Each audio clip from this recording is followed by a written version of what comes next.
வணக்கம் ஆயுஷ் வச்சதுக்கு நான் உங்கள் ஆனந்தன்.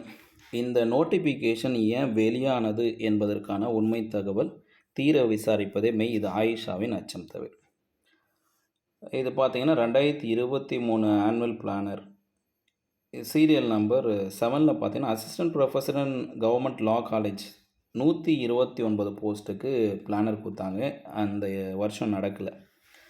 இது 2024 annual planar same assistant professor government லா காலேஜ் 56 போஸ்ட்டு தான் அலோவ் பண்ணியிருக்காங்க. பட்ஜெட்டில் அவ்வளோதான் ஒதுக்கியிருக்காங்க, 56 தான்ட்டு. ஆனால் இந்த எக்ஸாமு இந்த வருஷம் எதுவும் பண்ணலை. ஆனால் இப்போ என்ன வந்திருக்கு பாருங்கள். ஏற்கனவே அறிவிக்கப்பட்டதை விட ஒரு 4 பணியிடங்கள் 128க்கு அப்புறம் ஒரு 4 பணிகளும் கூடுதலாக அரசு சட்டக்கல்லூரியில் 132 இணை பேராசிரியர்கள் சொல்லிட்டு முதல் நோட்டிஃபிகேஷன் 2025 முதல் நோட்டிஃபிகேஷன் இந்த லா காலேஜ் வந்திருக்கு.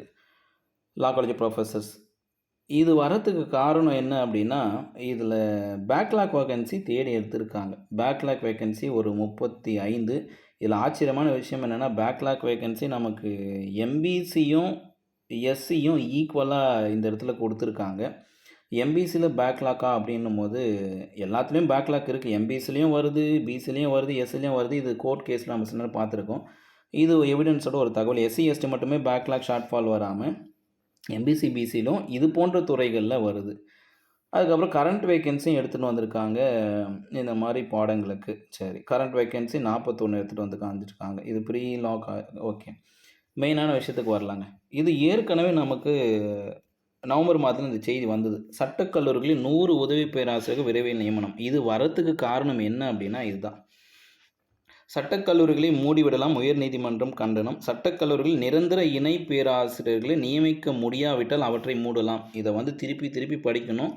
எதை குறிப்பிட்டு சொல்லியிருக்கிறார் நீதியரசர்? நிரந்தர இணை பேராசிரியர்கள் நியமிக்க முடியாவிட்டால் அவற்றை மூடலாம் சட்டக்கல்லூரிகளை. அது இதே போல் ஸ்கூல் சொன்னால் நல்லாயிருக்கும். நிரந்தர ஆசிரியர்கள் நியமிக்கப்பட்டால் கவர்மெண்ட் ஸ்கூலே மூடிடுங்கன்னு சொல்லிட்டா நல்லாயிருக்கும். அப்போ தான் நிரந்தர ஆசிரியர்களை உடனடியாக நியமிக்கிறது. இந்த மாதிரி பிஜிடிஆர்பி நோட்டிஃபிகேஷன், டெட்டு, அப்புறம் அதுக்கப்புறம் என்னப்பா திரும்ப யூஜி டிஆர்பி எஸ்சிடின்னு ஏதாவது ஒன்று வச்சு இல்லை கூடுதல் பண்ணிட்டு போட்டு நிரப்புவாங்க. சரி, மெயின் விஷயத்துக்கு வரலாம். சட்டக்கல்லூரிகளில் அதிக காலிடங்கள் இருப்பது துரதிருஷ்டவசமானது. சட்டம் படித்து வழக்கறிஞராக விரும்பும் எதிர்கால தலைமுறை இது அழித்துவிடும். சட்டம் படிச்சுட்டு அரசு கல்லூரியில் வேலை செய்வதற்கு காத்துட்டு இருப்பவங்க இந்த மாதிரி காலி பண்ணி நிரப்புறோன்னா அவங்களுடைய மெயினாக என்ன கொடுத்துருக்காங்க பாருங்கள். எதிர்கால தலைமுறையை இது அழித்துவிடும் சொல்லிட்டு தமிழக அரசு சென்னை உயர்நீதிமன்றம் கண்டனம். இந்த தீர்ப்பை யார் கொடுத்தார் அப்படின்னா நீதியரசர் பட்டு தேவானந்த். இவர் தான் இந்த தீர்ப்பு கொடுத்துருக்காரு. இந்த மாதிரி எக்ஸாம் நடத்துங்கன்னு சொல்லிட்டு இந்த வழக்கை விசாரித்தவர். சரி, அப்போ இந்த வழக்கு எப்போ போட்டாங்கன்னு பார்க்கலாம். இதுதான் ரொம்ப ஷாக்கிங்காக இருந்தது எனக்கு. இது பாருங்கள். தமிழகத்தில் அரசு சட்டக்கல்லூரிகளில் காலியாக உள்ள இணை பேராசிரியர் பணிக்கு நேரடி நியமனங்கள் மேற்கொள்ள கோரி வசந்தகுமார் என்பவர் சென்னை உயர்நீதிமன்றத்தில் 2018ஆம் ஆண்டு வழக்கு தொடர்ந்திருந்தார். இவர் மட்டும் இல்லை, இன்னும் சில பேரோட வழக்கெல்லாம் இருக்குது. இருந்தாலும் நான் தேடினதில் கிடைச்ச முதல் எவிடன்ஸ் இது தான். உங்களுக்கு வேறு எதாவது எவிடன்ஸ் இருந்தால் கமெண்ட் பாக்ஸில் போடுங்க, அதை பற்றி பதிவு பண்ணலாம். வசந்தகுமார் என்பவர் உயர்நீதி 2018 வழக்கு தொடர்ந்திருக்காங்க. இந்த வழக்கில் சட்ட கல்வி இயக்குனர் சார்பில் தாக்கல் செய்யப்பட்ட பதில் மனுவில் தமிழகத்தில் உள்ள 15 சட்டக்கல்லூரிகள் அனுமதிக்கப்பட்ட 20 இணை பேராசிரியர்கள் பணியிடங்களில் 19 பணியிடங்கள் காலியாக உள்ளது. பாருங்கள், 20 போஸ்ட் அலோவ் பண்ணும்பொழுது 19 போஸ்ட் காலியாக இருக்கும். மீதமுள்ள 206 உதவி பேராசிரியர் பணியிடங்களில் 70 போஸ்ட் காலியாக இருக்குது. இப்பணியிடங்களை நிரப்ப நடவடிக்கை எடுக்கப்பட்டிருந்து தெரிவித்திருக்காங்க. சரி, இது சட்டக்கல்லூரி பள்ளிக்கல்வி இயக்குனர் மாதிரி சட்டக்கல்வி இயக்குனர்.